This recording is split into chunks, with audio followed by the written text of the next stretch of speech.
here it is, the Neo Geo MVSX. Let's take a look at that side art. The side art looks nice. It's definitely a throwback to the original big red cabinet. Now let's take a look at the lit marquee. It's very well distributed, the light, and the quality of the print is good. The control panel looks nice. It has this nice acrylic top, so no need to have any kind of protector over it. If we scroll up on the side of the cabinet, you'll see that MVSX logo. I think they did a really good job at that.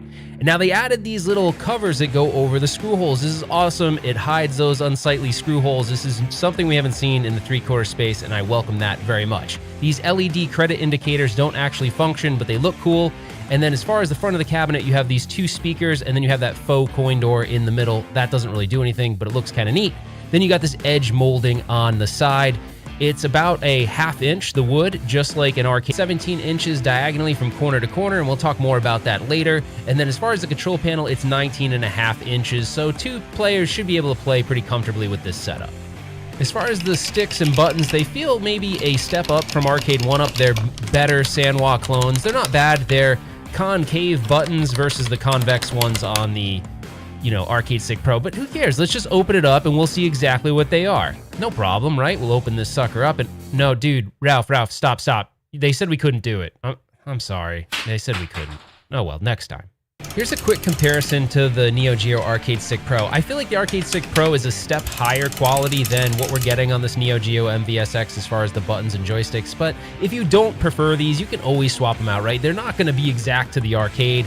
You'd have to use something like a HAP competition or an IL stick to get the same experience, but again, for the price point, they're decent and they'll get the job done. All right, let's boot the system up and check it out. You're greeted with the MVSX splash screen, and then you're brought directly into the user interface, which is actually quite nice. As you select the games below, and you'll see they're in collections, the King of Fighters collection is first, and then the box art for those games will show up above. And then you'll go on to the next section of games. Now, if you're a super hardcore fan, there may be some titles here that are absent that disappoint you, but I think it's a decent variety for the 50 games that are included, and we haven't seen that many games really on these three-quarter scale units, except for the AtGames Legends Ultimate, but these are really good high-quality Neo Geo titles, so I'm pretty impressed by that. And if you're brand new to the Neo Geo, this is a ton of variety for you to get exposure into the library, and I think you'll be happy with the game selections. But let's get into the settings because there is a lot of them.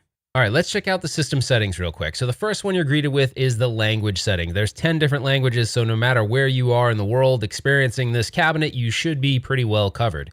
Game mode is going to be MVS mode and AES mode. MVS is the arcade version of the game, and the AES is the home version. There's some slight differences because obviously the MVS one took credits or quarters, where the other one was more like a traditional console. When you go to game image, these are actually resolution settings. My favorite one is pixel perfect, or what's called pixel scaling. That will maintain the original aspect ratio of the game. It looks great. It is going to reduce your screen size a little bit, but it is the best way to experience it in my opinion. Then there's system, which is system update. This doesn't do anything right now, but in the future you can use the USB port in the back to update the system. And then there's factory reset. Be careful if you do this because it will wipe out all your save games, your custom button layouts, and any resolution settings you have per game basis. And we'll get to that in a little bit. All right, let's play a couple games real quick. So the first one I'm going to select is Metal Slug. Okay, because I'm in MVS mode, I'm going to need to put in coins, and then I'm going to hit the start button. When you're here, it shows you, how to play the game. That's typical for Neo Geo MVS, which is really cool because it tells you, how to play. So you can adjust the button mappings if you want in the game, so that is an option of the system. So you can go to controller setting, and actually this maps the left one and this maps the right one, and it gives you options like if you don't like the standard Neo Geo button layout, you can actually change it. So that is something that's a per game setting, and again, if you reset the factory settings, these per game settings will actually go away. The other thing you can do is when you're in the game, you can adjust all of those resolution settings we talked about. I like the pixel scaling setting. Again, that's pixel perfect, and there is an option to do it with scan lines as well. I'll show you right now. You may not pick this up on the screen, but there is actually a border on the top, the bottom, and the sides in order to maintain the original aspect ratio of the game. So as far as the overall emulation is concerned, all the games that I played seemed to emulate great. There wasn't any issues here. It actually plays very well. There's no input lag or anything like that. You know, sometimes you can have things like screen tearing and all sorts of issues when it comes to emulation, but I'm not seeing any of that on any of the games that I played, so that's good. And all the sound emulation seems great too. The only comment I'll make on the sound is in my final thoughts, I will talk a little bit about the sound. The sound could be better. It's a little bit tinny, and I think it's because of the fact that it's only using 2-inch speakers in this system. But if I want to change the options in the middle of the game, if I want to change the way it's displayed, I can go to the scan line setting. Now this sometimes is a little hard to see on camera, but I'll see if hopefully you guys can make it out. And if not, I'll sort of zoom in so you see it a little bit better. So you can kind of see there's scan lines in the image now, and I'll zoom in for you so you can see those. Now some people may say, hey, I want all my screen real estate. I don't care about original aspect ratio and stretching the image and all of that. So if that's the case, then you can hit the option button yet again, and you can go to game image and go to smooth scaling. So this is gonna put a smoothing filter on it. I don't really love the way this looks, but some people may not care. And if you do this, you now get the full screen on both the top, bottom, and right and left. But you can also see it's got kind of this stylistic look to it. I'm not really a big fan of that. It almost reminds me of like a bilinear filter or something like that. I'm not a fan, but you know, some people don't mind this kind of thing.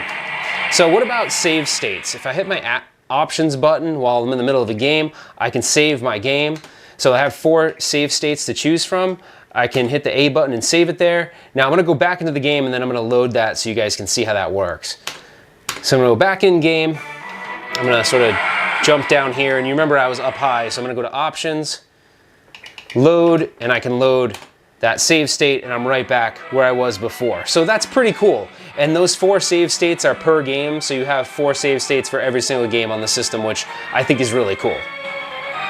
Now, I think it's important that we discuss the viewing angle of the monitor. So if you look over to the left or the right, the brightness stays the same, the contrast stays the same. It looks totally fine.